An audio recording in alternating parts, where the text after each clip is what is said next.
Thermally insulated closed copper vessel contains water at 15 degrees centigrade. When the vessel is shaken vigorously for 15 minutes, the temperature rises to 17 degrees centigrade. The mass of the vessel is 100 gram and that of the water is 200 gram.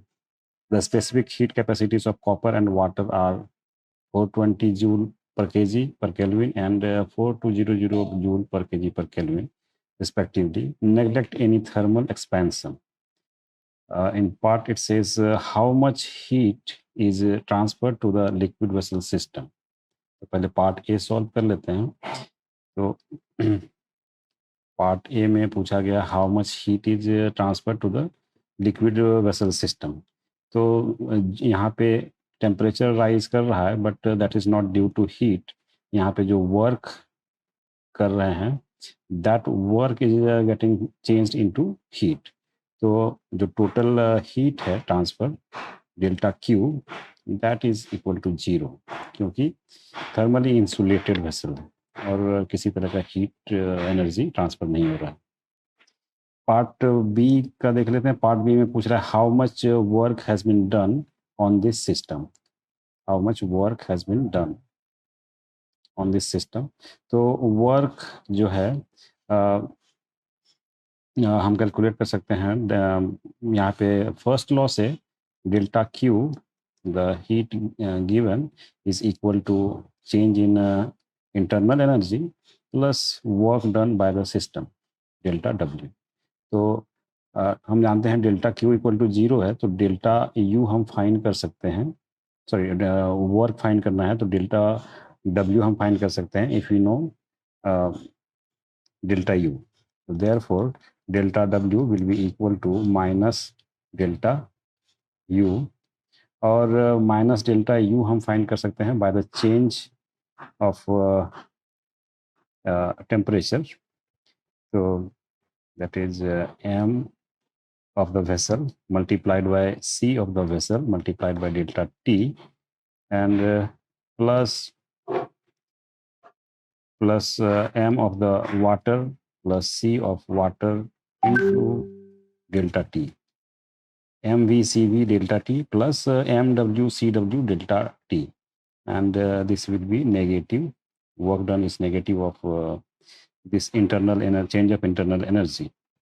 So therefore, delta W will be equal to minus यहाँ पे values रख देंगे. Value है 0.21 for vessel's mass into 420 joule पर KG पर kelvin into change हो रहा है टेम्परेचर का 2 डिग्री सेंटीग्रेड 15 to 17 हो रहा है. तो 2 plus mass of water that is 0.2 kg multiplied by 4200 joule per kg per Kelvin multiplied by 2. So इतना हो जाएगा change of internal energy that is minus 1764 joule. तो इतना वर्क किया गया on the system not by the system. It is how much work has been done on this system. तो इसका negative हो जाएगा. सॉरी यहाँ पे जो पूछ रहा है work done on this system तो ये on the system therefore work done on the system ये हो जाएगा equal to minus of delta W which is equal to 1764 joule. क्योंकि ये जो डेल्टा डब्ल्यू होता है that is work done by the system होता है. यहाँ पे work done on the system क्या हो जाएगा नेगेटिव ऑफ दिस. और पार्ट सी में पूछ रहा है how much is the increase in internal energy of the system. तो इंटरनल एनर्जी हमने ऑलरेडी फाइंड किया delta U will be equal to 1764 joule जो कि due to the increase of temperature हो रहा है. So this is the answer for all the three parts. Figure shows a paddle wheel coupled to a mass of 12 kg through a fixed frictionless pulleys. The paddle is immersed in a liquid of heat capacity 4200 joule per Kelvin, kept in an adiabatic container. Adiabatic container है. Consider a time interval in which the block 12 kg block falls slowly through 70 centimeter. In part A, it says how much heat is given to the liquid. तो part A solve कर लेते हैं पहले. Part A में पूछा है how much heat is given to the system, to the liquid. Basically यहाँ पे किसी तरह का कोई हीट ट्रांसफर नहीं हो रहा है, हीट एनर्जी ट्रांसफर नहीं हो रही इनटू द सिस्टम और आउट ऑफ द सिस्टम. तो देयर विल बी, यहाँ पे और एडियाबैटिक कंटेनर भी है, so there is no heat transfer at all. So हम बोल सकते हैं कि delta Q will be equal to 0. और पार्ट बी देख लेते हैं. पार्ट बी में पूछ रहा है how much work is done on the liquid, how much work is done. तो यहाँ पे जो भी वर्क डन हो रहा है that is through the paddle, and paddle is connected to this falling mass. तो ये जितना नीचे गिर रहा है बेसिकली ये पोटेंशियल एनर्जी अपनी लूज कर रहा है, and that potential energy is being converted into work on this pedal.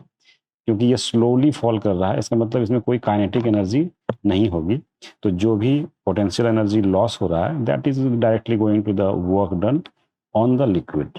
तो हम लिख सकते हैं delta W on the liquid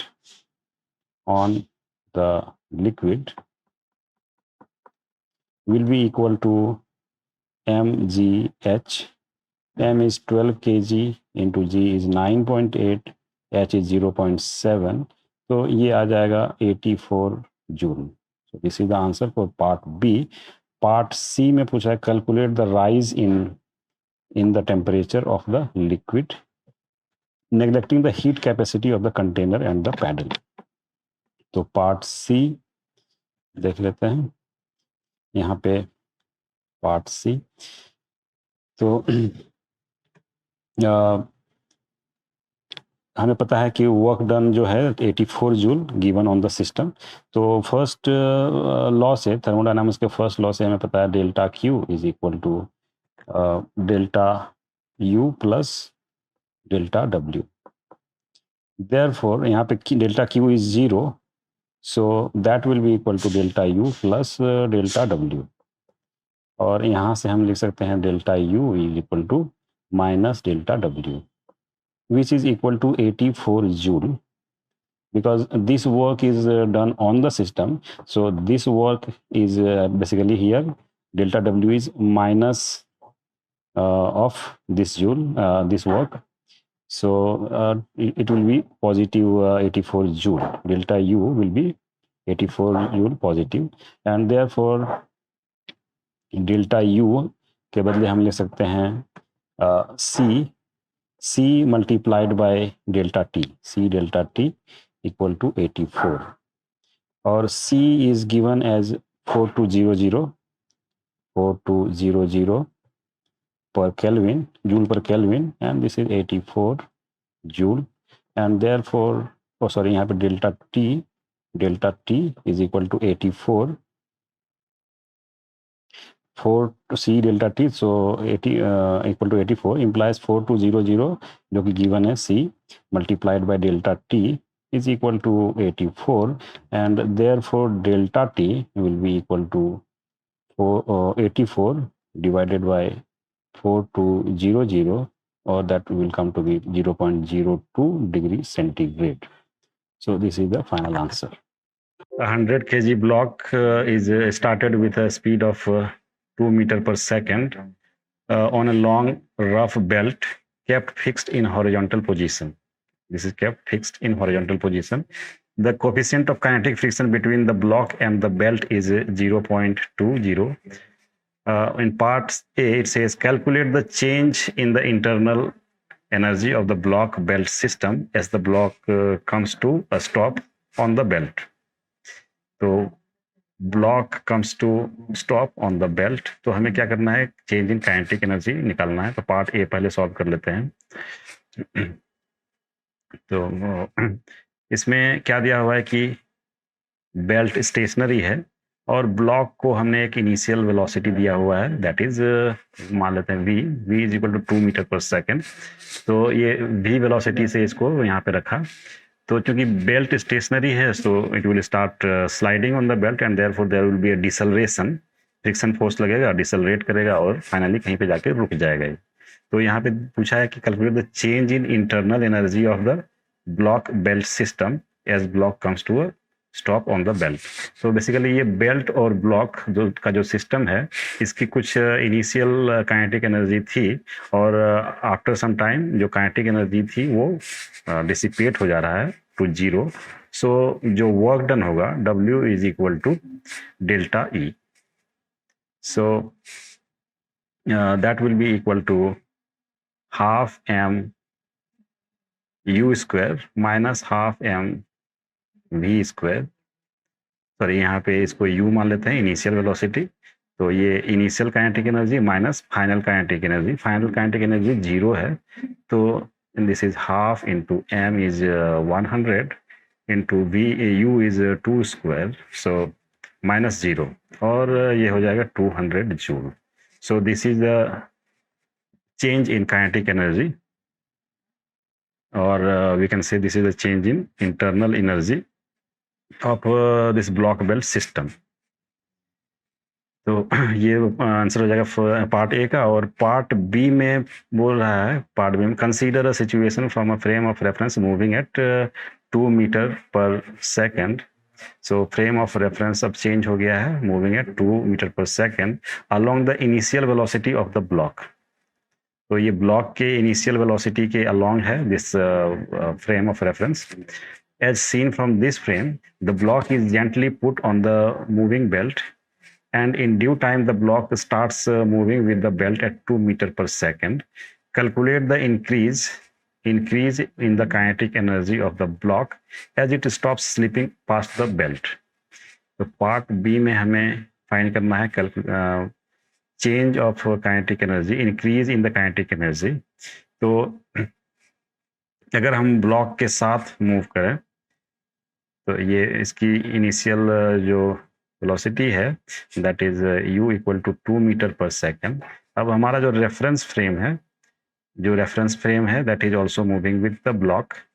तो इस फ्रेम में अगर हम देखेंगे तो ये बेसिकली ये दोनों ये रेस्ट पे होगा इस रेफरेंस फ्रेम में। तो belt will move in opposite direction with u velocity that is 2 metre per second, और ब्लॉक यहाँ पे स्टेशनरी होगा। और इस ब्लॉक को यहाँ पे अगर हमने रख दिया तो ये धीरे धीरे ब्लॉक जो है कि यहाँ पे स्लाइड करना शुरू करेगा और उसके बाद अल्टीमेटली ये ब्लॉक इस पे स्टॉप कर जाएगा बेल्ट के रिस्पेक्ट में, और बेल्ट के साथ साथ चलना शुरू कर देगा। तो उसकी भी फाइनल वेलोसिटी जो होगी वो u हो जाएगी। So therefore change in kinetic energy, that is increase in kinetic energy, so delta ke will be equal to half m u square, क्योंकि बेल्ट की वेलोसिटी u है और फाइनली ब्लॉक की भी वेलोसिटी u हो जाएगी, और इनिशियल कितना था, 0 था। तो हाफ m u स्क्वायर ये हो जाएगा half into 100 into u is 2, so 2 square, so this is going to be 200 joule। तो इतना इंक्रीज हो जाएगा काइनेटिक एनर्जी में। Calculate the increase in kinetic energy, ये 200 जूल हो जाएगा। अब पार्ट सी में बोल रहा है find the work done in this frame by the external force holding the belt. तो पार्ट सी देखते हैं। तो इस फ्रेम ऑफ रेफरेंस में belt is moving with you, और यहाँ पे ब्लॉक को हमने रखा, ये इनिशियल इसकी स्पीड क्या था, 0 थी, और फाइनल जो स्पीड हो जाएगी वो इसकी फाइनल जो स्पीड होगी वो u हो जाएगी, राइट। और यहाँ पे सपोर्ट जो एक्सटर्नल फोर्स लग रहा है वो कहाँ पे, ये बेल्ट पे लग रहा है, ये बेल्ट पे एक्सटर्नल फोर्स F लग रहा है। तो जैसे ही हमने इसको यहाँ पे रखा तो इस पे एक फ्रिक्शन फोर्स लगेगा, ब्लॉक पे एक फ्रिक्शन फोर्स लगेगा इस डायरेक्शन में, क्योंकि जो ब्लॉक है वो स्टेशनरी है with respect to belt, belt इधर मूव कर रहा है तो ब्लॉक को भी इधर ये मूव कराना चाहेगा. So there will be a friction force on the block towards left, and therefore there will be a friction force by the block on this belt in opposite direction. So that will be F. और यही force है यहाँ पे जो F है, that will be same force, same friction force which has to be applied on the belt. So this F is equal to F, and we know this F will be equal to mu mg. तो mu mg का force लगेगा. अब time जो है, sorry पहले तो वो acceleration निकाल लेते हैं. So acceleration A of block, acceleration of the block will be force on the block, that is mu mg divided by m. तो ये mu g जो है acceleration हो जाएगा ब्लॉक का, और therefore time t will be equal to time t will be equal to u divided by acceleration of the block. तो ये हो जाएगा, सॉरी यहाँ पे u ही रखते हैं अभी, u डिवाइडेड बाय म्यू जी. ये हो जाएगा time until this block starts moving with the belt. तो मतलब बेल्ट के रेस्पेक्ट में ये रेस्ट पे आ जाएगा तब तक का टाइम. तो therefore distance moved by belt in this time,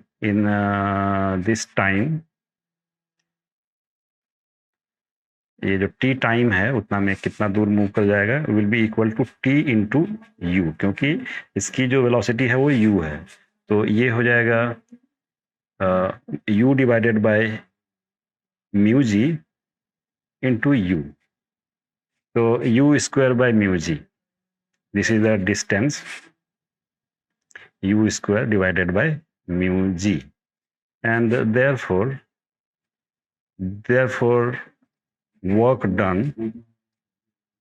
done by F will be equal to, जो फोर्स का वैल्यू है, that this फोर्स का वैल्यू क्या है, mu mg है, will be equal to mu mg multiplied by u square divided by mu g. ये जो distance है, डिस्टेंस मल्टीप्लाइड बाय फोर्स, मतलब डिस्प्लेसमेंट इनटू फोर्स. सो ये हो जाएगा work done by this external force. तो यहाँ पे म्यू जी कैंसिल हो जाएगा, and that will come to be m u square. अब यहाँ पे वैल्यूज रख देंगे तो 100 into 2 square, that will come to be 400 joule. So this is the final answer. Calculate the change in internal energy of a gas kept in a rigid container when 100 joule of heat is supplied to it.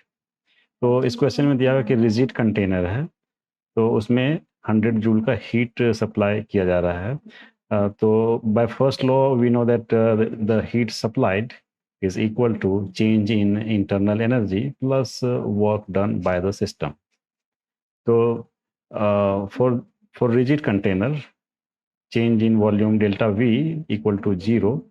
For rigid container, delta V equal to 0, and that implies delta W will also be equal to 0, क्योंकि बिना expansion के या compression के work नहीं हो सकता. So this part is 0, and therefore delta U will be equal to delta Q, and that is given as 100 joules. तो ये फाइनल आंसर हो जाएगा, change in kinetic internal energy. The pressure of a gas changes linearly with volume from 10 kilopascal to 10 kilopascal 200 cc to 50 kilopascal 50 cc. In part A, it says calculate the work done by the gas. तो part ए पहले कर लेते हैं. तो basically हमें पता है कि वर्क डन जो होता है, work done can be calculated by integration of P D V. ये एक मेथड होता है. दूसरा मेथड होता है, अगर हम ग्राफ बना पाए तो ग्राफ के अंदर का एरिया जो होता है दैट इज वर्क डन. तो यहाँ पे ये वी एक्सिस और पी एक्सिस ले लेते हैं, और जो प्रेशर चेंज हो रहा है that is 10 kilo pascal 200 CC. तो मान लेते हैं ये पॉइंट है, 10 किलो पास्कल प्रेशर है यहाँ पे, 10 किलो पास्कल और 200 सीसी वॉल्यूम है, 200 सीसी। और फिर वॉल्यूम कम हो रहा है, 50 सीसी हो रहा है, तो लेफ्ट जाएंगे यहाँ से, और प्रेशर इंक्रीज हो रहा है तो अप जाएंगे। तो मान लेते हैं ये पॉइंट है 50 किलो पास्कल और 50 सीसी। तो ये लाइन हो जाएगा, बिकॉज ये लीनियरली चेंज हो रहा है, ये हमें पता है कि, तो यहाँ से कनेक्ट करने वाला बेसिकली एक लाइन होगा इस ये प्रोसेस। तो जो वर्क डन होगा that will be area under this graph. तो इसका एरिया हम लोग फाइंड कर सकते हैं, दैट इज वर्क डन, ये हो जाएगा that is equal to half into this side plus this side. तो ये है 50 और प्लस 10 किलो पास्कल, तो 10 to the power 3 multiplied by this distance between the parallel sides. ये दोनों साइड्स पैरेलल हैं, तो distance between the parallel sides, तो ये हो जाएगा 150 सीसी। सीसी को लिख सकते हैं हम लोग 10 to the power -6 metre cube. तो ये आ जाएगा कैलकुलेशन के बाद, ये जो वैल्यू है that will be 4.5 joules. So this is the work done by the gas. तो सॉरी, यहाँ पे बेसिकली बाय द गैस जो होगा, यहाँ पे वॉल्यूम कंप्रेशन हो रहा है, तो it is work done by external force, not work done by the gas. Therefore work done by gas will be equal to -4.5 joule. तो ये नेगेटिव साइन हो जाएगा, -4.5 जूल। एंड यहाँ पार्ट बी में बोल रहा है, if no heat is supplied or extracted from the gas, what is the change in internal energy of the gas? तो चेंज इन इंटरनल एनर्जी निकालने के लिए हम लोग फर्स्ट लॉ का यूज करेंगे। हम लोगों को पता है कि delta Q, the heat given, is utilized in two parts, in two ways, that is change in internal energy plus work done. और यहाँ पे दिया है नो हीट इज सप्लाइड और एक्सट्रैक्टेड, मतलब delta Q will be equal to 0 and delta U plus delta W हमें पता है that is -4.5 joule. So therefore delta U will be equal to 4.5 joule. तो इतना इंक्रीज हो जाएगा internal energy of the gas. An ideal gas is taken from an initial state I to final state F in such a way that the ratio of pressure to the absolute temperature remains constant. What will be the work done by the gas? By the gas work done हमें find करना है। तो यहाँ पे दिया हुआ है ratio of pressure to absolute temperature remains constant, that means P divided by T equal to constant. तो हम जानते हैं PV इक्वल टू क्या होता है, nRT for ideal gas. PV is equal to nRT, this is the ideal gas equation.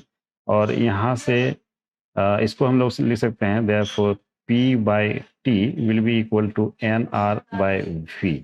और ये हमें दिया हुआ है, ये कांस्टेंट है। इसका मतलब हुआ कि लेफ्ट साइड अगर कांस्टेंट है तो राइट साइड भी कांस्टेंट हो जाएगा, और ये इक्वल टू कांस्टेंट का मतलब हुआ N और R तो कांस्टेंट है ही, V भी कांस्टेंट हो गया। अगर ये कांस्टेंट है तो ये भी कांस्टेंट हो जाएगा।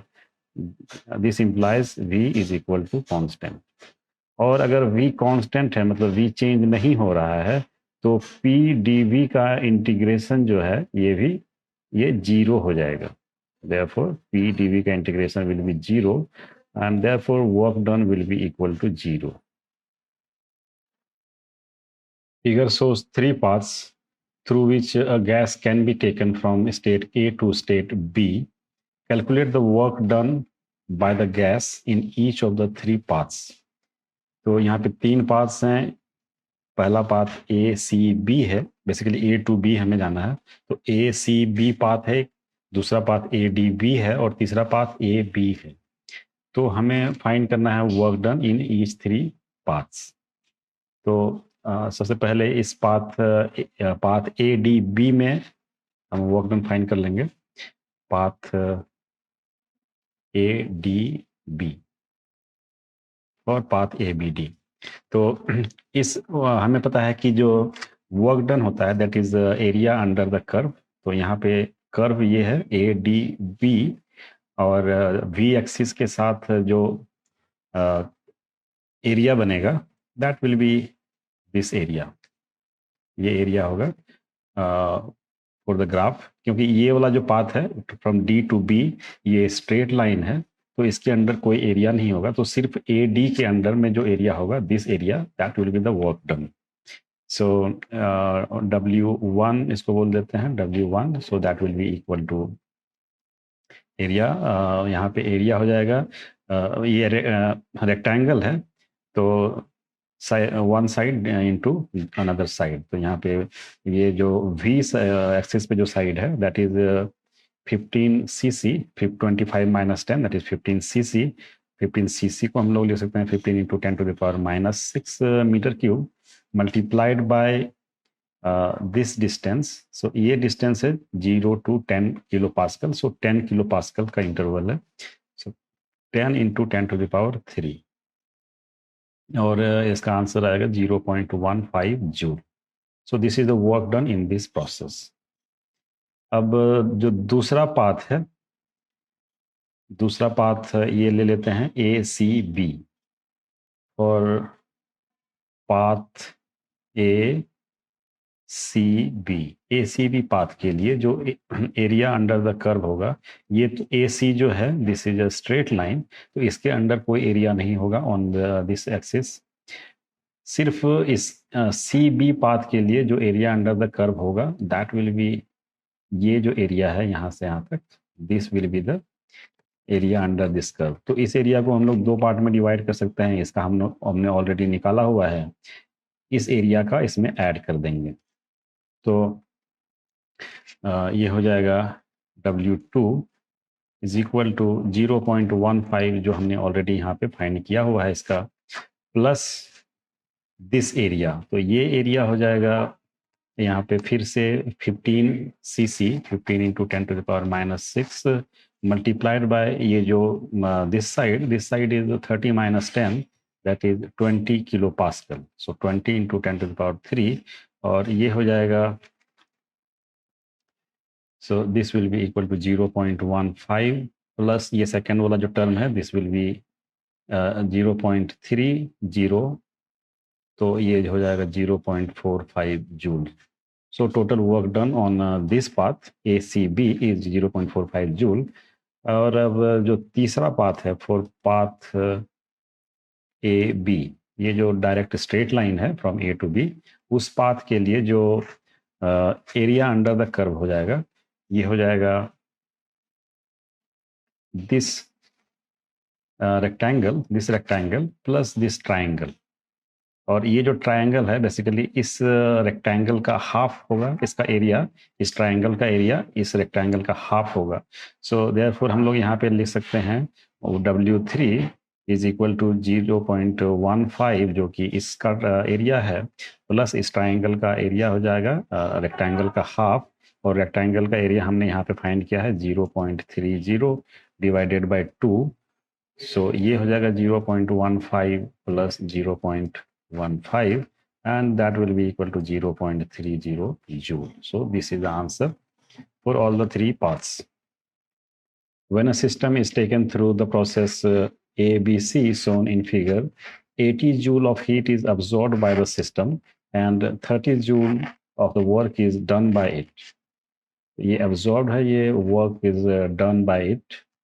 If the system does 10 joule of work during the process ADC, how much heat flows into it? How much heat flows into it हमें फाइंड करना है। तो बेसिकली हमें पता है by first law of thermodynamics delta Q is equal to delta U plus delta W. This is by the first law of thermodynamics, and therefore for path ABC path के लिए हम लोग लिख सकते हैं, इसमें जो डेटा गिवन है that is delta Q is 80 joule into the system, and that will be equal to delta U plus delta W. Delta W is given as 30 joule. 30 joule of work done by the system. तो इसको हम लोग लिख लेते हैं equation number 1। और दूसरे वाले पाथ के लिए फॉर ADC, इस पाथ के लिए डेल्टा क्यू हमें फाइंड करना है, तो इसको डेल्टा क्यू रहने देते हैं, इक्वल टू ये हो जाएगा डेल्टा यू, क्योंकि चेंज ऑफ इंटरनल एनर्जी दोनों में सेम होगी, क्योंकि दोनों का स्टार्टिंग पॉइंट और दोनों का फाइनल पॉइंट दोनों का सेम है, इसलिए change of internal energy will B same for both the paths. तो डेल्टा यू भी सेम होगा।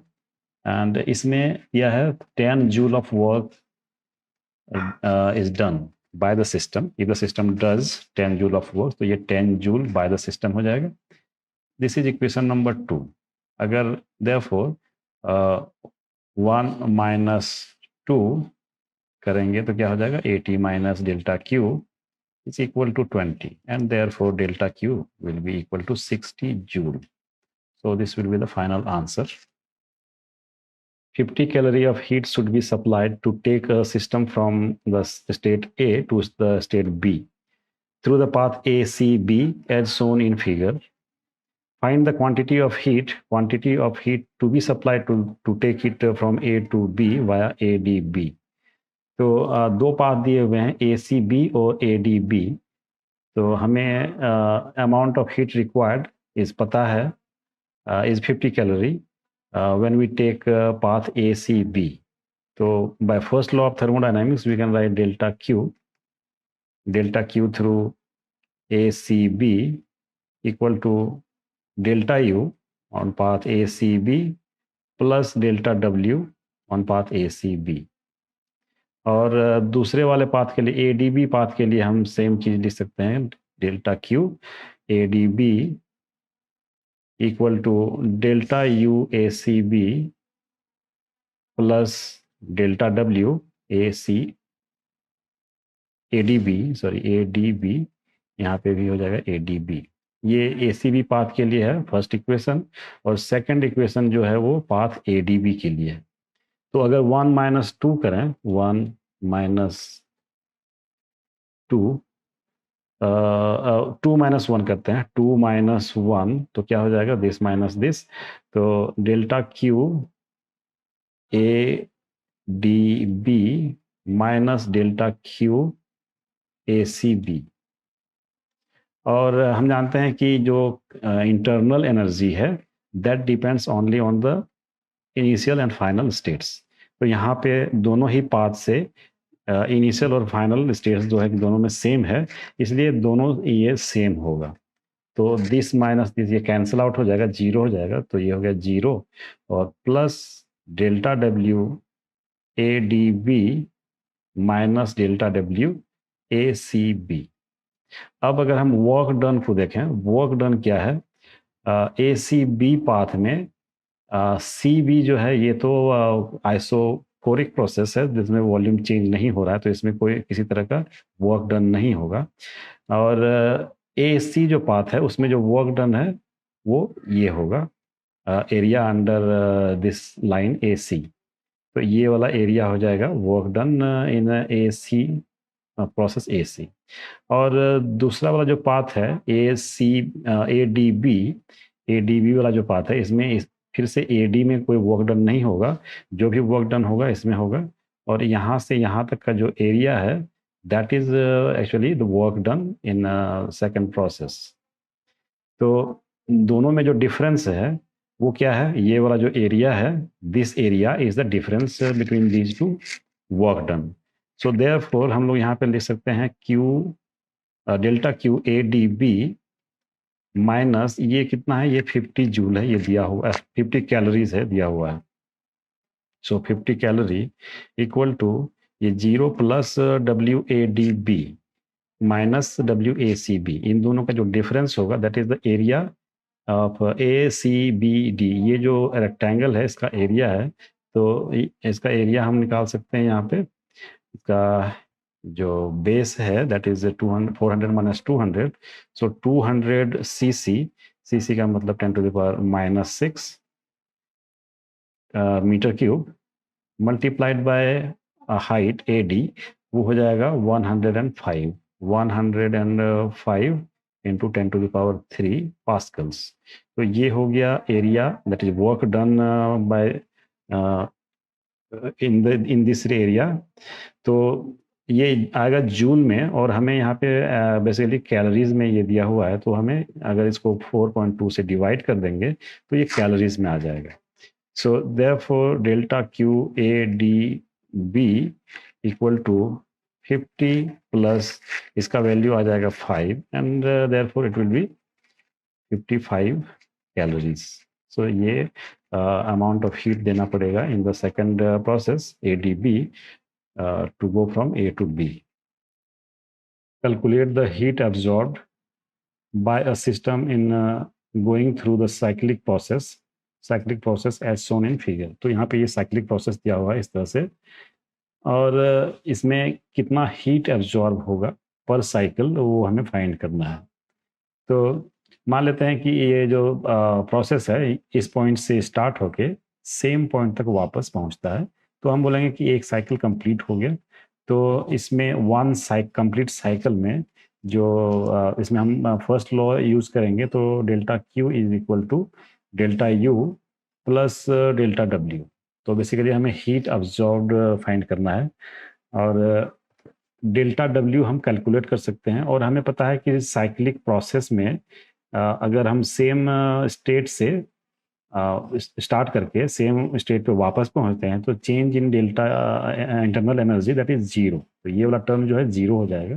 Therefore delta Q will be equal to delta W, right. So this is the amount of heat which is absorbed, और ये basically हम calculate कर सकते हैं। This is circle, यहाँ पे सर्कल दिया हुआ है, तो इसका एरिया जो होगा वो फाइंड कर सकते हैं हम। तो पाई इंटू आर स्क्वायर, तो यहाँ पे आर स्क्वायर है, तो एक आर के बदले हम ये वाला रेडियस ले लेंगे जो कि प्रेशर के लिए है, और दूसरा रेडियस ये ले लेंगे जो कि चेंज इन वॉल्यूम के लिए है। तो यहाँ पे पाई इंटू आर, आर जो है दैट विल बी 100, यहाँ पे डायमीटर 200 है, तो आर 100 हो जाएगा इंटू 10 टू द पावर 3। और दूसरा वाला जो रेडियस लेंगे वो वॉल्यूम एक्सिस पे, तो ये वाला जो आर होगा that are again will be 100 CC. 100 CC का मतलब हुआ 100 into 10 to the power -6 metre square, metre cube. तो ये कैलकुलेशन के बाद ये वैल्यू आ जाएगा 10 pi which is equal to 31.4 joule. So this is the value of heat which is absorbed for this cyclic process. A gas is taken through a cyclic process ABCA as shown in figure. If 2.4 calories of heat is given in the process, what is the value of J? J यहाँ पे mechanical equivalent है, उसका value हमें पता करना है। तो यहाँ पे हीट दिया जा रहा है सिस्टम में 2.4 कैलोरीज, और वर्क डन जो है by this process, work done by this process that is W, ये हमें फाइंड करना है। तो वर्क हम फाइंड कर सकते हैं by the area of this triangle. तो इन साइक्लिक प्रोसेस जो वर्क डन होता है that is area of the enclose process, that is cyclic process. तो W हो जाएगा area of the triangle that is half into AB into AC। तो ये हो जाएगा half into AB is 100 kilo pascal, that is 100 into 10 to the power 3 multiplied by AC is 200 cc, तो 200 into 10 to the power -6 metre cube. तो ये हो जाएगा 10 joules. So 10 joules of work हुआ जब हमें 2.4 कैलोरीज ऑफ हीट दिया। Therefore J, the mechanical equivalent of heat, is equal to W divided by H।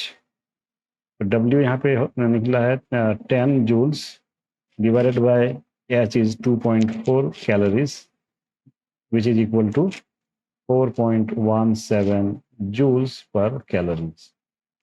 तो ये है मैकेनिकल इक्विवेलेंट का value. A substance is taken through the process ABC as shown in figure. If the internal energy of the substance increases by 5000 joule and a heat of 2625 calorie is given to the system, calculate the value of J. तो यहाँ पे process दिया हुआ है A B C, तो इसमें A B part जो है this is expansion and B C part जो है इसमें ये आइसोकोरिक है, तो इस पार्ट में कोई वर्क डन नहीं होगा।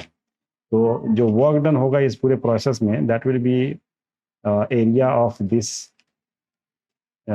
सेक्शन, ये जो पोर्शन है इसका एरिया हो जाएगा work done by this process. तो अगर delta Q heat is given to the system then it will be equal to delta U plus delta W, और delta U is given as 5000 joule plus ये हो जाएगा delta W इसका area that is 0.03, यहाँ पे basically difference of delta we जो होगा that is 0.05 minus 0.02 metre cube, तो 0.03 meter cube multiplied by this side, and this side is height is 200 kilopascal, so 200 into 10 to the power 3, तो ये आ जाएगा 6000 plus 5000, तो total जो हीट आ जाएगा that is 11000 joule. So heat given is 11000 joule to the system, और calorie के unit में ये 2625 कैलोरीज हीट दिया गया है। देयरफॉर हम लोग बोल सकते हैं कि mechanical equivalent of heat that is J is equal to 11,000 divided by 2625 calories, 11,000 joule divided by 2625 calories, तो ये इसका वैल्यू आ जाएगा 4.19 joule per calorie. So this is the mechanical equivalent of heat. Gas is taken along the path AB as shown in figure. If 70 calorie of heat is extracted from the gas in the process, calculate the change in the internal energy of the system. तो हमें पता है by the first law of thermodynamics हम लोग लिखते हैं delta Q is equal to delta U plus delta W, तो यहाँ से देयरफॉर डेल्टा यू जो कि हमें फाइंड करना है that will be equal to delta Q minus delta W. तो डेल्टा क्यू बेसिकली एक्सट्रैक्ट किया गया है सिस्टम से, so that will be equal to 70 calorie in with negative sign, so minus 70 into mechanical equivalent of heat that is 4.19 and minus work done जो हो रहा है यहाँ पे ये बेसिकली नेगेटिव वर्क डन हो रहा है क्योंकि यहाँ पे कंप्रेशन हो रहा है, राइट, यहाँ पे कंप्रेशन हो रहा है तो work done also will be negative. So minus जो वर्क डन होगा दैट इज उसका वैल्यू जो हम फाइंड कर सकते हैं, बेसिकली ये ट्रेपीजियम जो है इस ट्रेपीजियम का एरिया हो जाएगा work done in this process, A से बी जो प्रोसेस है और ये वॉल्यूम एक्सिस है, तो अंडर द एरिया ये वाला अंडर द एरिया हो जाएगा वॉल्यूम एक्सिस के साथ, तो ये जो एरिया है that will be equal to minus because contraction हो रहा है तो माइनस, और ये हो जाएगा वॉल्यूम इसका 200 प्लस 500 डिवाइडेड बाय 2, ये जो side this value the parallel sides this is 200 pascal और ये है 500 पास्कल किलो पास्कल, तो यहाँ पे मल्टीप्लाई कर देंगे with 10 to power 3 and multiplied by volume change that is 100 to 250 हो रहा है, सॉरी 250 टू 100 हो रहा है, so that is change of 100 to 50 and 10 to the power minus 6. So this value will come to be minus, this will be approximately 2 minus 241 joules. So this is the final answer for this question. The internal energy of a gas is given by U equal to 1.5 PV. It expands from 100 centimeter cube to 200 centimeter cube against a constant pressure of 1 into 10 to the power 5 Pascal. Calculate the heat absorbed by the gas in the process. तो basically process यहाँ पे इस तरह से दिया हुआ है P और P एक्सिस, तो इसमें गैस एक्सपैंड कर रहा है एट कांस्टेंट प्रेशर, तो ये मान लेते हैं कांस्टेंट प्रेशर है. This pressure is given as 1 into 10 to the power 5 pascal, ये जो प्रेशर है. And gas is expanding from 100 cc to 200 cc. तो area within this curve ये हो जाएगा वर्क डन, ये हो जाएगा W. और the change in internal energy, इन दोनों पॉइंट्स के बीच में गैस A से B तक जाता है. मान लेते हैं ये पॉइंट A है, ये पॉइंट B है, तो A से B तक एक्सपैंड करता है. तो चेंज इन इंटरनल एनर्जी भी हम फाइंड कर सकते हैं with this expression. So therefore delta Q by first law, delta Q is equal to delta U plus delta W. तो डेल्टा U जो होगा the internal energy at point B, so U at B minus U at A plus delta W. तो ये हो जाएगा UB हो जाएगा, UB को हम लोग लिखेंगे 1.5 multiplied by pressure at B into ये 1.5 PV है, तो 1.5 into P at B into V at B और minus 1.5 into P at A into V at A plus delta W. Delta W जैसा कि मैंने कहा ये एरिया अंडर दिस कर्व हो जाएगा. तो इस रेक्टेंगल का वॉल्यूम एरिया हो जाएगा बेसिकली. तो एरिया हम लिखेंगे दिस हाइट, तो that is 10 to the power 5 multiplied by change in volume, so 100 to 200 हो रहा है. So that means 100 into 10 to the power -6 metre cube. तो ये हो जाएगा 1.5 इंटू इसको लिखेंगे PB into VB. PB is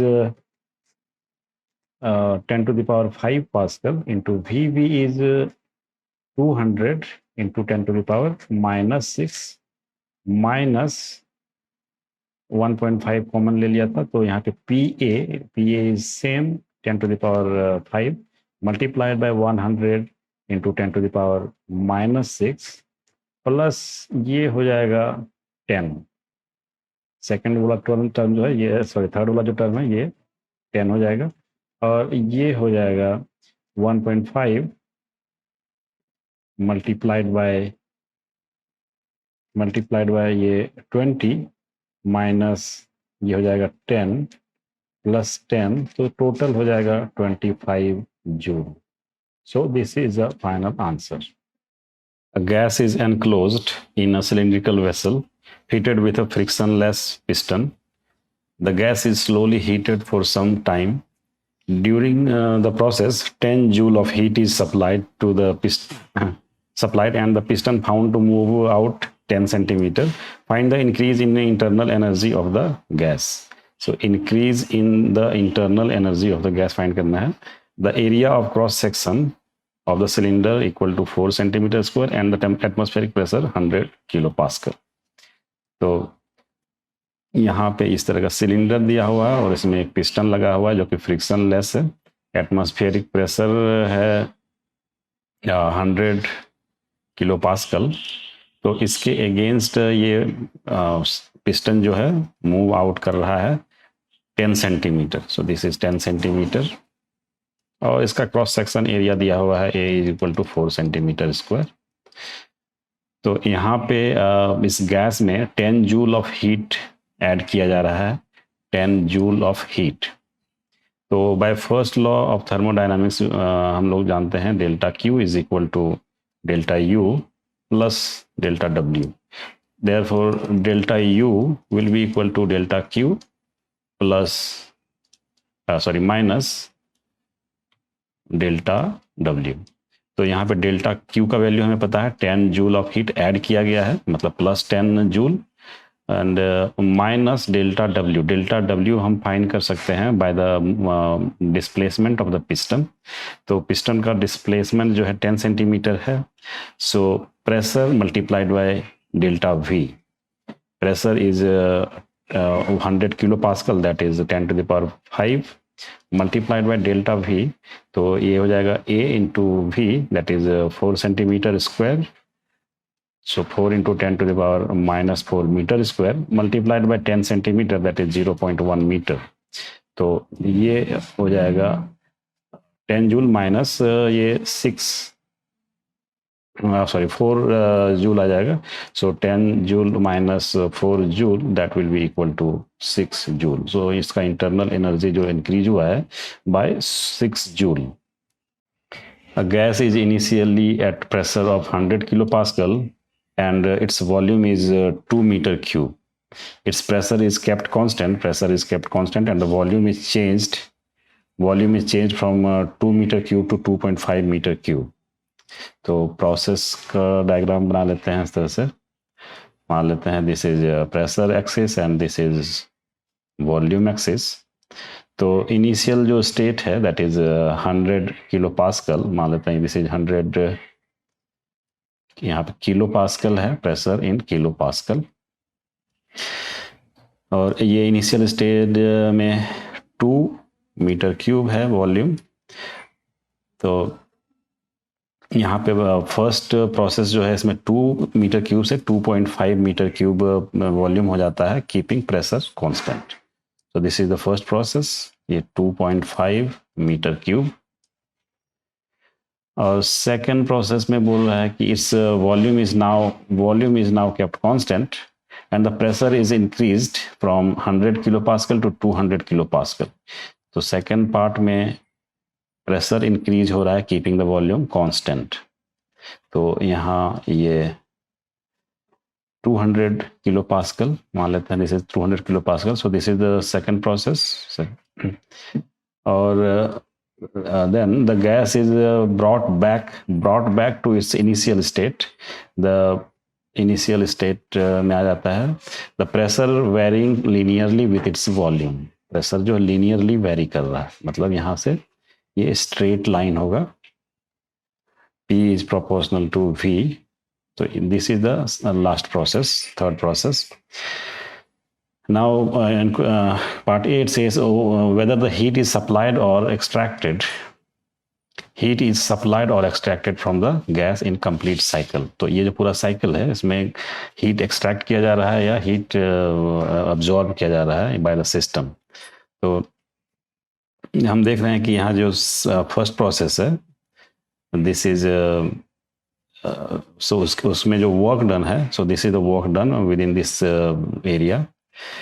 और जो सेकंड प्रोसेस है there is no work done. जो थर्ड प्रोसेस है उसमें हायर वर्क डन हो रहा है, but negative work done is higher. This is positive work done, this is negative work done. तो जो टोटल वर्क डन हो रहा है that is negative, and therefore the heat must be extracted, because हम लोग जानते हैं कि delta Q will be equal to delta U plus delta W. Therefore delta Q will be equal to delta W, क्योंकि delta U जो है ये 0 है, बिकॉज इनिशियल स्टेट और फाइनल स्टेट दोनों सेम है, तो change in internal energy is 0। तो delta Q will be equal to delta W। so because delta W is negative, therefore delta Q also negative। और डेल्टा क्यू नेगेटिव का मतलब हुआ है heat is extracted from the system, heat extracted from system. तो so that was the answer for part A, heat is extracted from the system। And now in part B it says how much heat was supplied or extracted।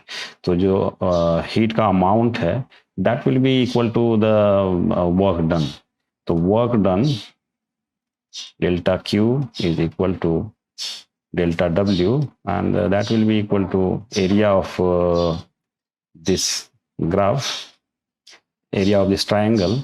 सो यहाँ पे area हो जाएगा half into 0.5 multiplied by 100 kilopascal, so 100 into 10 to the power 3, और after calculation ये आ जाएगा 2500 joule.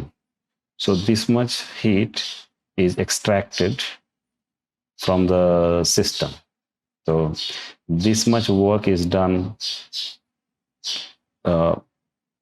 on the system by the external forces. Consider the cyclic process ABCA shown in figure, performed on a sample of 2 mole of an ideal gas. A total of 1200 joule of heat is withdrawn from the sample in the process. Find the work done by the gas during the part BC. तो part BC में हमें find करना है work done. तो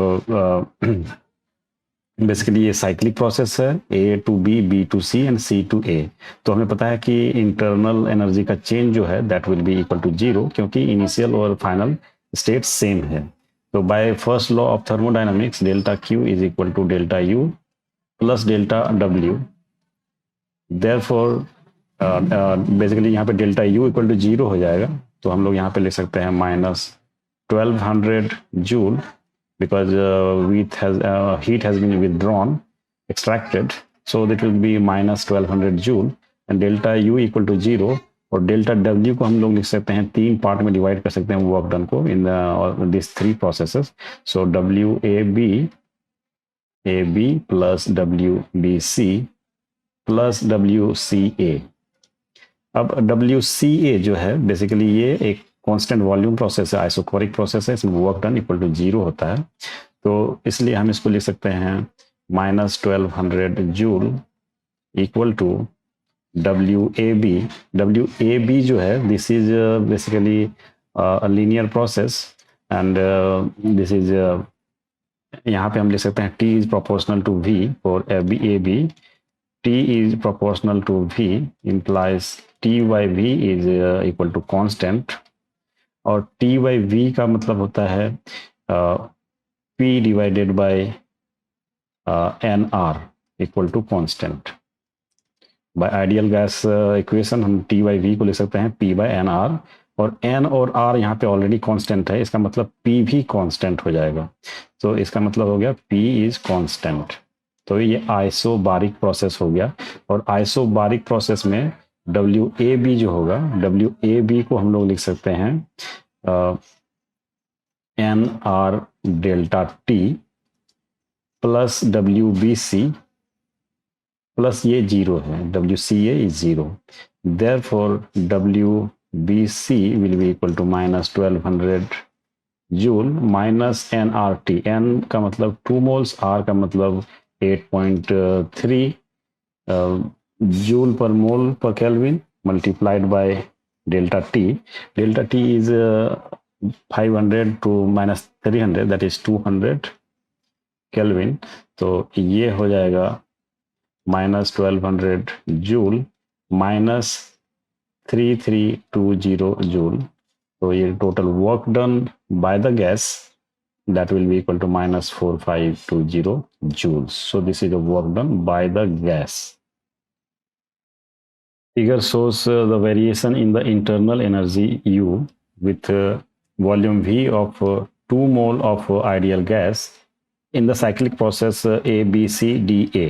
The temperatures of the gas at B and C are 500 Kelvin and 300 Kelvin respectively. Calculate the heat absorbed by the gas during the process. तो cyclic process है, A से start हो रहा है और वापस A तक पहुंच रहा है, मतलब change in internal energy will B 0. Cyclic process में चेंज इन इंटरनल एनर्जी 0. और प्रोसेस BC और AD जो है DA, ये दोनों आइसोकोरिक प्रोसेस हैं, तो इनमें वर्क डन भी 0 होगा. और प्रोसेस AB और CD ये आइसोथर्मल प्रोसेस है, इंटरनल एनर्जी का चेंज 0 है. तो क्या होगा, टेम्परेचर का भी चेंज 0 होगा, मतलब isothermal process. These are isothermal processes. तो हमें क्या करना है, हीट अब्जॉर्ब कैलकुलेट करना है. Calculate the heat absorb bye the gas. तो कितना हीट दिया गया है सिस्टम में, ये हमें कैलकुलेट करना है। So by first law of thermodynamics हम जानते हैं कि delta Q will be equal to delta U plus delta W, और delta U will be equal to 0, तो therefore delta Q will be equal to delta W, और delta W जो है वो हम लोग 4 पार्ट में डिवाइड कर सकते हैं। तो W A B plus W B C plus W C D plus W A D. तो जिसमें कि जैसा हमने डिस्कस किया बी सी और डी ए ये दोनों आइसोकोरिक प्रोसेस हैं, तो इनमें वर्क डन 0 होगा। तो अब ए बी और सी डी प्रोसेस में ही जो वर्क डन होगा that will be equal to delta Q. तो डब्ल्यू ए बी और W C D these are isothermal process, और आइसोथर्मल प्रोसेस में जो वर्क डन होता है that is N R T, और जो ए बी है उसको हम लोगों ने कर दिया N R T two into natural log of V two by V one. So यहाँ पे वी टू जो है दैट इज 2v0, और वी वन जो है that is v0, 2v0 divided by v0, और plus C D, W C D इस part में एन आर टी वन बोल देते हैं इस टेम्परेचर को। तो ये T1 इक्वल टू दिया हुआ है 300 केल्विन, और T2 इस पॉइंट पे T2 इज 500 केल्विन। तो nRT1 multiplied by natural log of V2, यहाँ पे V0 हो जाएगा, और V1 जो है वो 2v0 हो जाएगा। तो ये हम लोग लिख सकते हैं nRT2 के जगह 500 लिख देंगे हम लोग, 500 nR नेचुरल लॉग ऑफ 2, और ये हो जाएगा -300 nR natural log of 2। Natural log of 1/2 को हम लोग ले सकते हैं minus natural log of 2, and that is why it will become -300 nR ln2।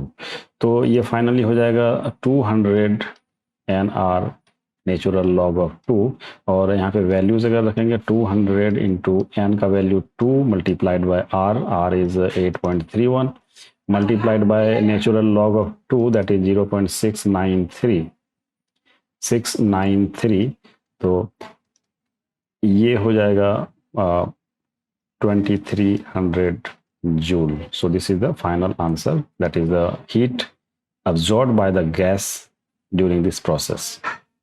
Find the change in internal energy of 2 kg of water as it is heated from 0 degree centigrade to 4 degree centigrade. The specific heat capacity of water is 4200 joule per kg per Kelvin, and its densities at 0 degree centigrade and 4 degree centigrade are 999.9 kg per meter cube and 1000 kg per meter cube respectively. Atmospheric pressure is given as 10 to the power 5 Pascal. तो यहाँ हम देख रहे हैं कि heat दिया जा रहा है 2 kg का, और 2 kg वाटर है, दिस इज 2 kg वाटर, और इसको हीट किया जा रहा है।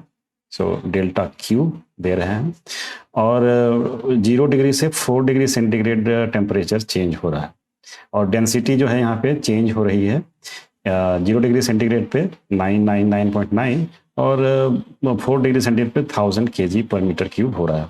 तो इसका मतलब ये हुआ कि ये बेसिकली कॉन्ट्रैक्ट कर रहा है, इसका कॉन्ट्रैक्शन हो रहा है वाटर मास का, और इस पे जो वर्क डन होगा that will be on the system. तो इस तरह से कॉन्ट्रैक्ट कर रहा है, और by first law of thermodynamics we know that delta Q will be equal to delta U plus delta W. Therefore, delta U will be equal to delta Q minus delta W. अब हमें delta Q जो है वो पता है कि ये होता है M into S into delta T, mass into specific heat capacity multiplied by change in temperature, minus delta W जो हो जाएगा वो हो जाएगा कांस्टेंट प्रेशर है तो P इंटू डेल्टा V। यहाँ पे प्रेशर कांस्टेंट है that is atmospheric pressure, P delta V हो जाएगा, और इस आप वैल्यूज़ यहाँ पे रख देंगे तो m is 2 kg, s is 4200 joule per kg per Kelvin multiplied by change in temperature. Change in temperature is 4 degree. So 4 multiplied by atmospheric, minus work done, that is P is 10 to the power 5 Pascal into delta V. Delta V is V final minus V initial.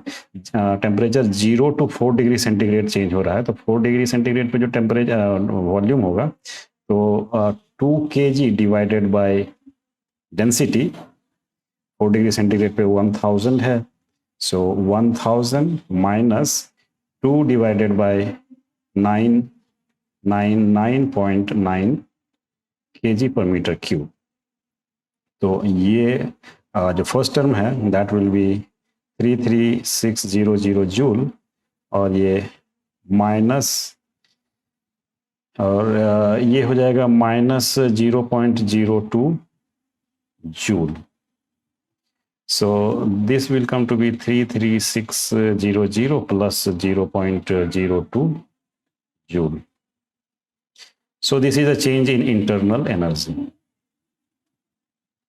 Calculate the increase in the internal energy of 10 gram of water when it is heated from 0 degree centigrade to 100 degree centigrade and converted into steam at 100 kilopascal. The density of steam equal to 0.6 kg per meter cube. Specific heat capacity of water equal to 4200 joule per kg per degree centigrade, and the latent heat of vaporization of water equal to 2.25 into 10 to the power 6 joule per kg.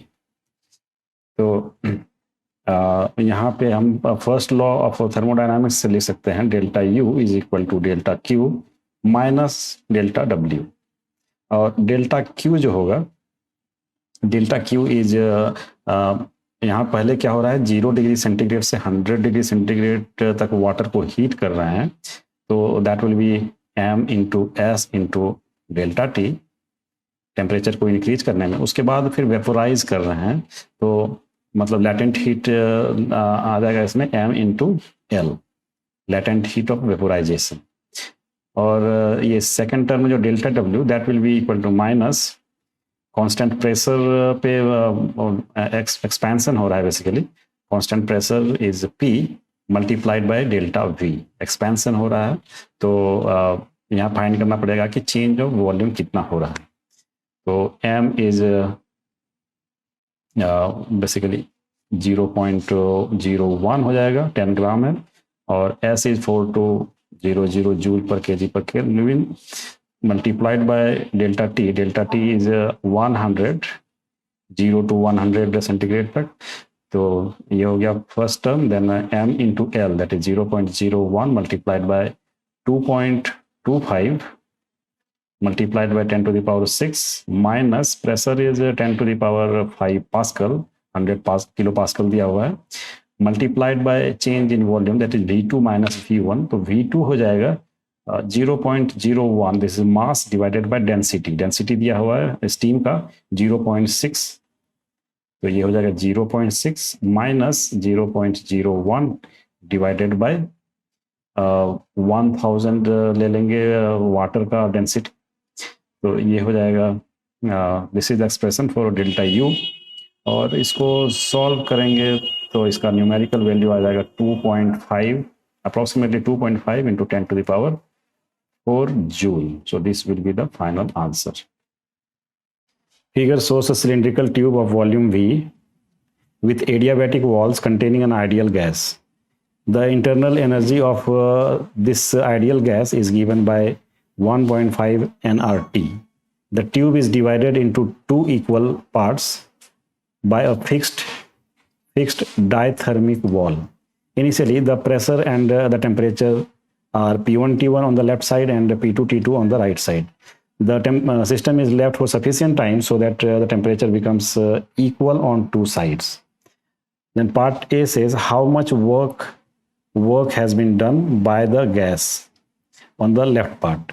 तो यहाँ पे basically क्या दिया हुआ है, fixed diathermic wall दिया है। तो ये वॉल जो है ये फिक्स्ड है, ये मूव नहीं कर सकता, और ये ट्यूब है।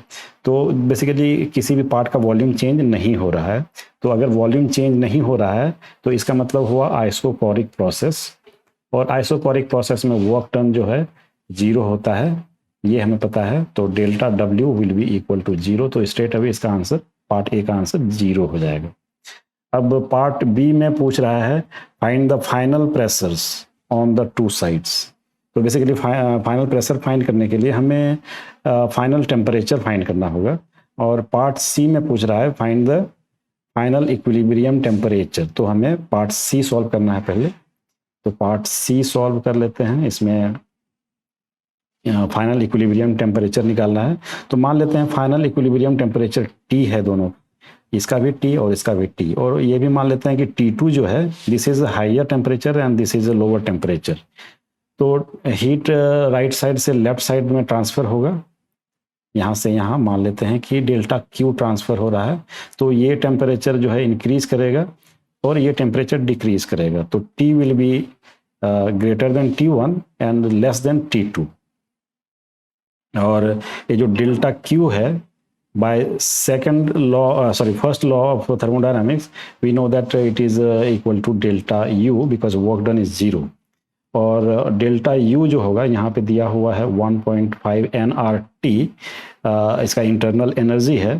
तो change in internal energy will be 1.5 into N1 into R into T minus T1, ये increase of internal energy on the left side. और उसी तरह डिक्रीज इन इंटरनल एनर्जी हो जाएगा, that will be equal to 1.5 into N2 into R into T2 minus T, ये decrease in internal energy on the right compartment. तो ये दोनों equal हो जाएगा, यहाँ पे 1.5 कैंसिल आउट हो जाएगा। और n हमें पता है कि आइडियल गैस इक्वेशन जो होता है वो क्या होता है, PV इक्वल टू nRT होता है। तो यहाँ पे nR का वैल्यू हो जाएगा PV बाय T। तो N1R के बदले हम लोग लिख सकते हैं P1, और V बाय 2 हो जाएगा बेसिकली। तो P1 V बाय T, तो 2T1 and T minus T1 will be equal to P2 V by 2 into T2 into T2 minus T, right. So यहाँ पे V by 2 कैंसिल आउट हो जाएगा, और T को अगर हम लेफ्ट हैंड साइड में ले आए, कॉमन ले लेते हैं T, तो ये हो जाएगा P1 by T1, और यहाँ से राइट हैंड साइड वाले को लेफ्ट हैंड साइड ले आएंगे, तो ये हो जाएगा P2 by T2, और T1 को राइट हैंड साइड ले जाएंगे, तो T1 और T1 कैंसिल आउट हो जाएगा, तो P1 प्लस P2 हो जाएगा, P1 plus P2 on the right hand side, and therefore T the final equilibrium temperature will be, T1 T2 से मल्टीप्लाई कर देंगे, तो T1 T2 into P1 plus P2 divided bye, ये हो जाएगा P1 T2 plus P2 T1, ये final equilibrium temperature आ गया। द सॉल्यूशन फॉर पार्ट सी।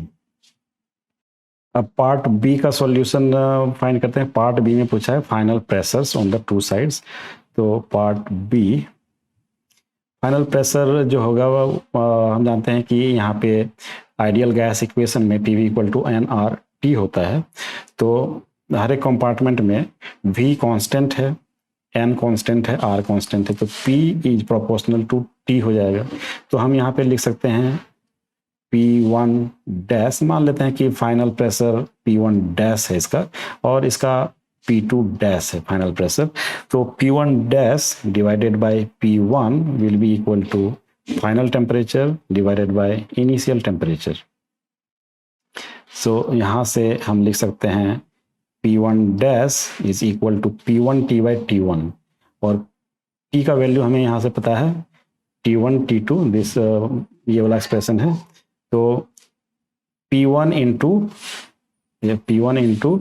ये हो जाएगा P1 into T2 into P1 plus P2 divided by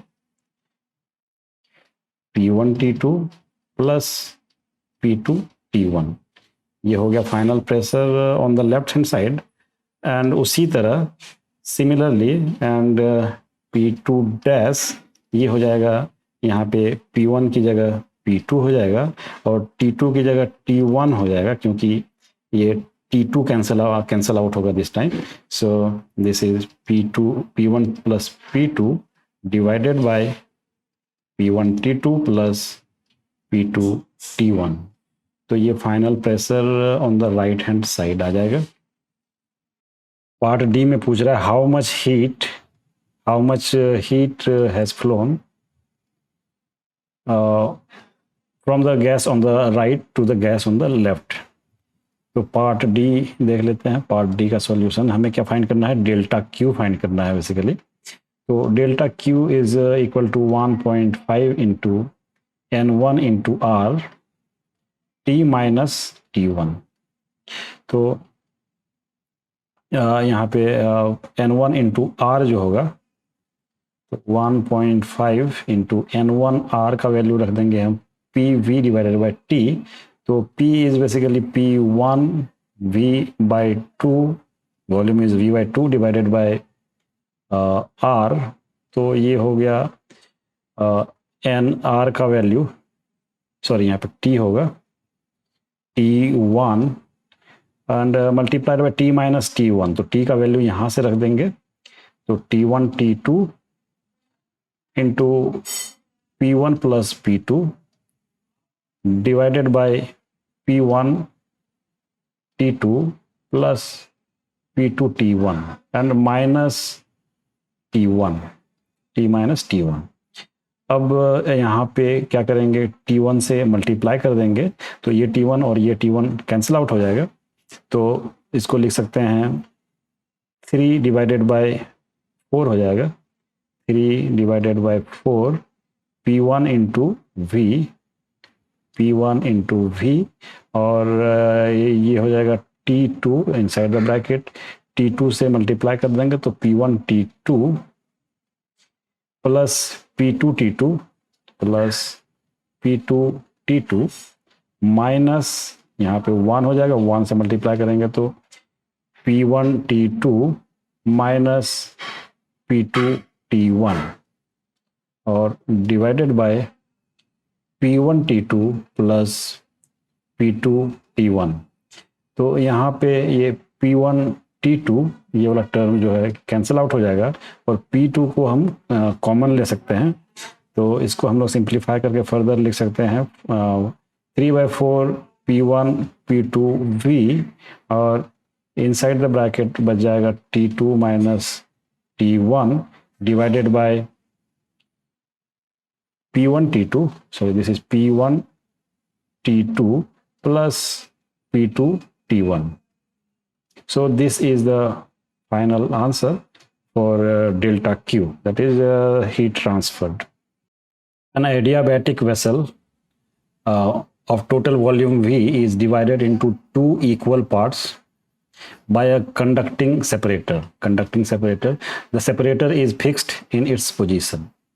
The part on the left contains 1 mole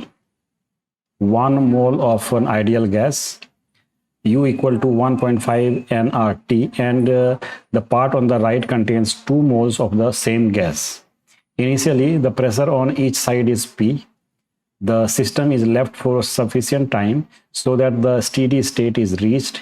Find in part A, it says the work done by the gas in the left part during the process. तो जैसा कि previous problem में हमने देखा था, एक container है जो कि एडियाबैटिक वेसल है जिसका वॉल्यूम V है और एक पार्टीशन में बीच में this is diathermic that is conducting wall और ये फिक्स्ड है।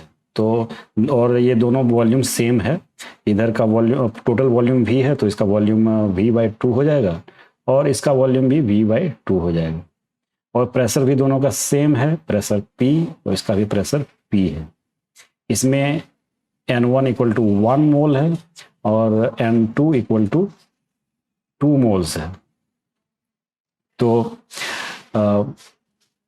अब क्वेश्चन पार्ट ए में पूछ रहा है the work done by the gas in the left part during the process. तो प्रोसेस में क्या हो रहा है बेसिकली, अब जब इस दोनों को छोड़ दे रहे हैं कुछ टाइम के लिए, तो टेम्परेचर डिफरेंस की वजह से कुछ हीट ट्रांसफर होगा, but volume is not changing, और वॉल्यूम चेंज नहीं हो रहा है, इसलिए आइसोकोरिक प्रोसेस है। और आइसोकोरिक प्रोसेस में जो वर्क डन है delta W will be equal to 0 because it's isochoric process, isochoric. तो ये वर्क डन इक्वल टू 0 हो जाएगा। This is the answer for the first part.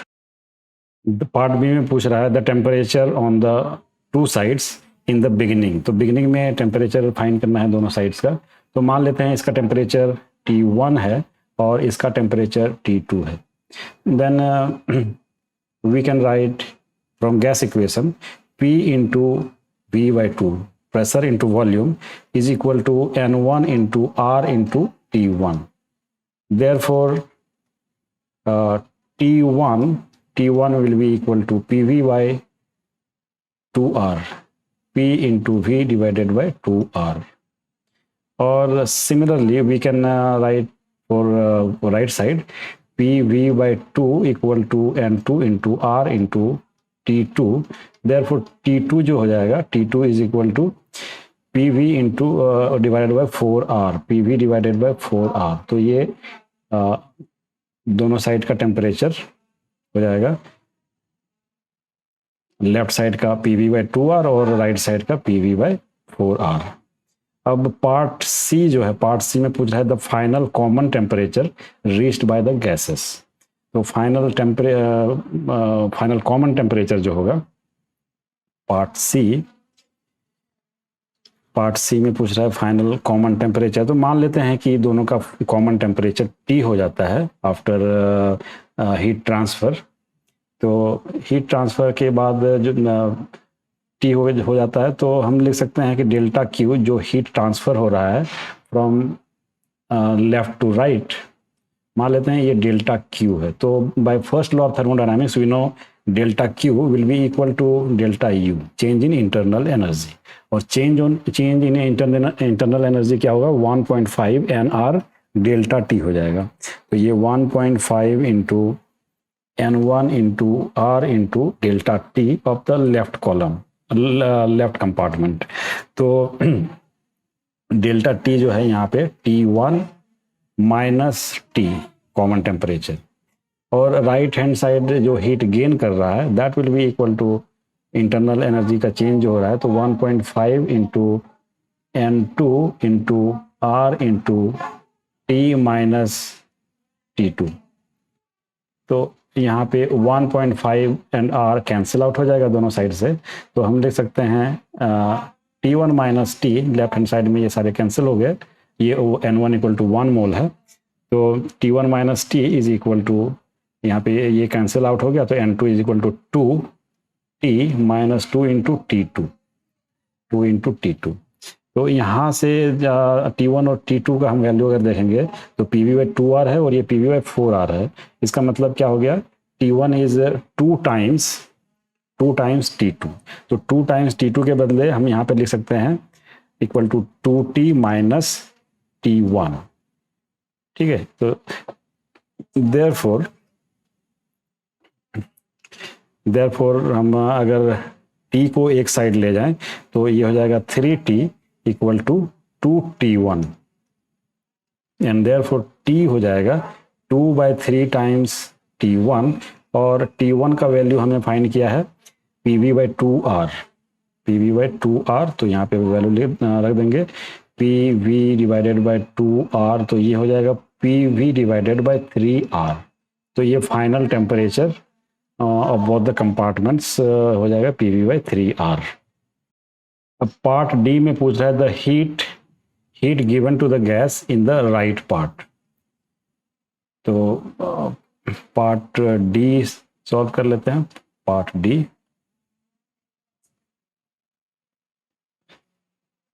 तो पार्ट डी में क्या फाइंड करना है, डेल्टा Q फाइंड करना है which is given to the right part.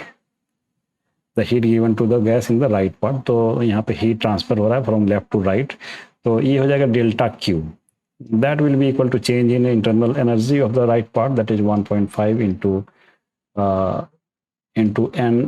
N2 जो हो जाएगा वो N2 लिखेंगे R and T minus T2, तो यहाँ पे लिख देंगे 1.5 इंटू N2 का वैल्यू है 2 multiplied by R into T minus T2, तो T is PV by 3R, PV by 3R minus PV by 4R, तो यहाँ पे हो जाएगा 3 और 3 इंटू PV इंटू 1/3 माइनस 1/4, और ये हो जाएगा 4 माइनस 1 3, तो ये हो जाएगा PV डिवाइडेड बाय 4, इसका आंसर हो जाएगा PV डिवाइडेड बाय 4। और पार्ट ई जो है, पार्ट ई में पूछ रहा है the increase in the internal energy of the gas in the left part, तो हमने देखा कि डेल्टा क्यू हीट ट्रांसफर हो रहा है from left compartment to right compartment, तो delta U for the left part is basically equal to delta Q, तो delta Q जो है यहाँ पे कितना हो जाएगा फॉर द लेफ्ट पार्ट, ये हो जाएगा माइनस PV/4, बिकॉज इसमें हीट ऐड नहीं हो रहा है, हीट यहाँ से एक्सट्रैक्ट किया जा रहा है and it is being sent to right compartment, तो this will be minus PV/4 and that is the change in increase in internal energy, तो बेसिकली इसका इंटरनल एनर्जी इंक्रीज नहीं कर रहा है, डिक्रीज कर रहा है बाय एन अमाउंट PV/4।